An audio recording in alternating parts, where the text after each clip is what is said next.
Bonjour madame, Bonjour. merci beaucoup de nous accueillir chez vous. Pour ceux qui ne vous connaissent pas, je rappelle que vous êtes sociologue, spécialiste de l'héritage et de la transmission, vous êtes chercheur émérite au CNRS et que vous avez travaillé récemment sur le thème spécifique des renonciations successorales.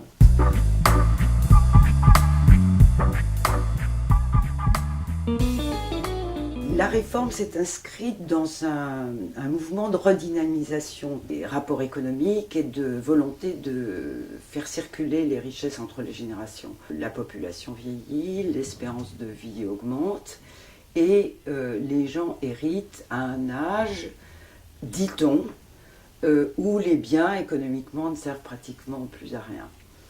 On hérite en moyenne maintenant à 50 ans. En 1960, c'était 40. Donc effectivement, il y a un vieillissement des héritiers. Et l'idée était de rajeunir les héritiers et de leur transmettre un patrimoine utile.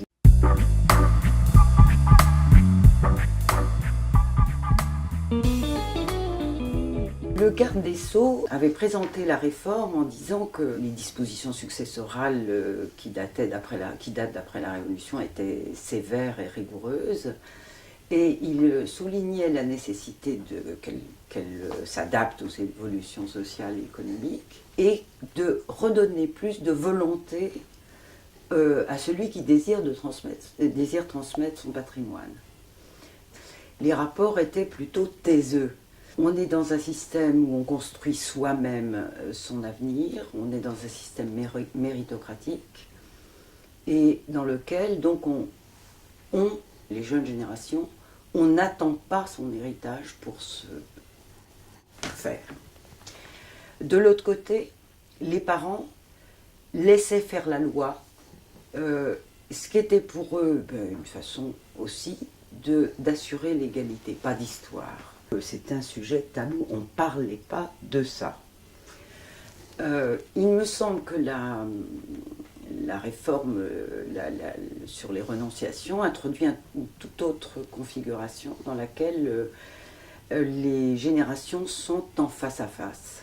Elles doivent se parler, elles doivent dialoguer, elles doivent conclure des pactes. Le notaire a un rôle essentiel parce que justement, il faut que les gens se parlent. Et justement, dans le cas des renonciations, ils ont à se parler, ils ont des intérêts éventuellement, sinon contradictoires, un peu divergents, un peu d'autorité, etc. Et le notaire, plus que jamais, a un rôle de médiateur dans toute cette affaire.